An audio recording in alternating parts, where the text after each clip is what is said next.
Oh, hi. I didn't see you there. But while you're here, I'm going to introduce you to the concept of mass. Mass is the amount of stuff inside an object. It tells us how light or heavy an object is.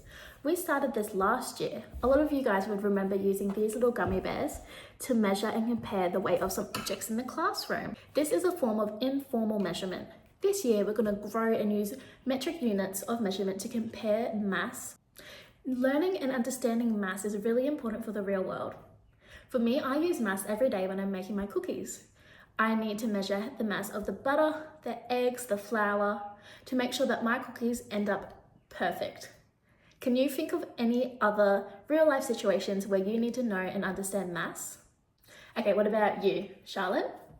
When I went to Spain, my mummy was telling me how we had to check the mass of our luggage, otherwise they wouldn't let us on the plane. That was a really good example. Thank you for sharing. Does anyone else have any other examples? Okay, what about you, Jeremy, all the way back there?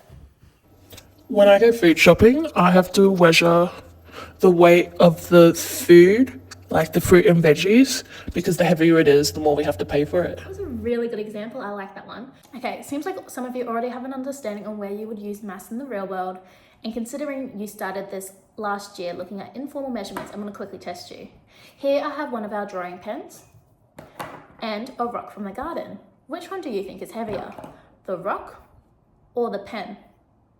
Jeremy? The pen is bigger than the rock. It's longer, and big things are heavier than tiny things, so the pen's got to be heavier. Oh, that's a really good idea. Charlie?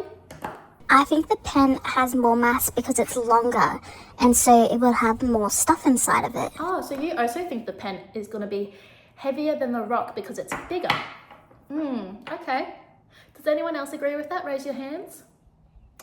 Okay, so quite a few of you. Our estimation as a class is that the pen will be heavier, thus have more mass than the rock because it is bigger compared to the rock. Okay, let's check. Oh, look, the rock is heavier than the pen. Oh, looks can be deceiving. Just because the pen is bigger than the rock didn't mean that it had more mass. That's something that we're going to learn throughout the next couple of lessons. The next few lessons are going to be really exciting. We're going to be able to use some really cool equipment such as this, and this. In the following lessons, we are also going to be able to create some amazing stuff due to our understanding of mass. Who's excited? Me, I'm super I duper am. duper I'm excited.